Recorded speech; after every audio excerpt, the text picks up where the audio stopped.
ഇല്ല, ഒരിക്കലും അത്തിമുറ്റത്തേക്ക് ശാലിനിയെ വിടുവെന്ന്. അതുപോലെയുള്ള പ്രവൃത്തികളായിരുന്നല്ലോ ഞാൻ ശാലിനിയോട് ചെയ്തിട്ടുള്ളത്. ആത്മാർത്ഥമായി പശ്ചാത്തപിക്കുന്നവരോട്, നയം മാറ്റുന്നവരോട് ദൈവങ്ങൾക്ക് പോലും ക്ഷമിക്കാമെങ്കിൽ പിന്നെ സാധാരണക്കാരായ നമ്മൾ മനുഷ്യർക്കാണോ അതിന് പാട്? കഴിഞ്ഞ കാല തെറ്റുകൾക്ക്, ക്രൂരതകൾക്ക് പരിഹാരം കാണാൻ, കുറ്റബോധം ഇല്ലാതാക്കാൻ പ്രതീക്ഷിക്കാതെ കൈവന്ന അവസരമാണ്. അത് പരമാവധി പ്രയോജനപ്പെടുത്താൻ ശ്രമിക്കുക. ഞങ്ങൾ അത്തിമുറ്റത്തേക്ക് ഇടയ്ക്കിടയ്ക്ക് കയറി വരുമ്പോൾ എന്റെ മോൾക്ക് ഇമ്പ്രൂവ്മെന്റ് ഉണ്ടെങ്കിൽ അതാണ് ഞങ്ങളുടെ സമാധാനം. മോളുടെ സ്നേഹവും പ്രസൻസും കൊണ്ട് അതിന് സാധിക്കട്ടെ.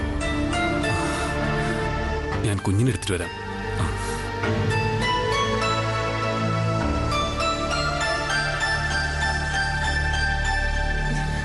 എന്നെ ആരെ ഇപ്പൊ ഒന്ന് എടുക്ക?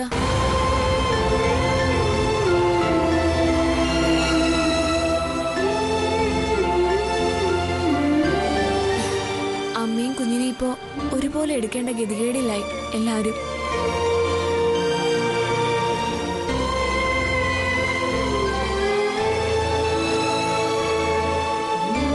രണ്ടാൾക്കും കാല് നിലത്തുറക്കില്ലല്ലോ.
മെഡിസിൻ, ഭക്ഷണം രണ്ടും ശാലിനിക്ക് നിർബന്ധമുള്ള കാര്യങ്ങളല്ല.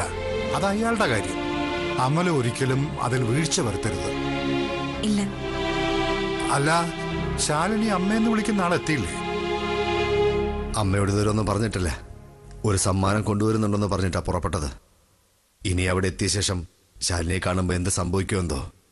ശാലിനിയുടെ നില മെച്ചപ്പെടുത്താനാ അമ്മയുടെ അരികിലേക്ക് അയാൾ എത്തിക്കുന്നത്. അപ്പൊ അയാളെ കണ്ട അമ്മ തളർന്നു പോയാലോ? ഇത്തരം സംഭവങ്ങൾ അടുപ്പക്കാരോടൊന്നും അധികം മറച്ചു വയ്ക്കാൻ പാടില്ല. എപ്പോഴെങ്കിലുമൊക്കെ ചെറിയ സൂചനകളെങ്കിലും നൽകണം. പെട്ടെന്നുള്ള ഷോക്ക് ഒഴിവാക്കാൻ അത് ഉപകരിക്കും. ശരി, എന്നാ പുറപ്പെട്ടോളൂ.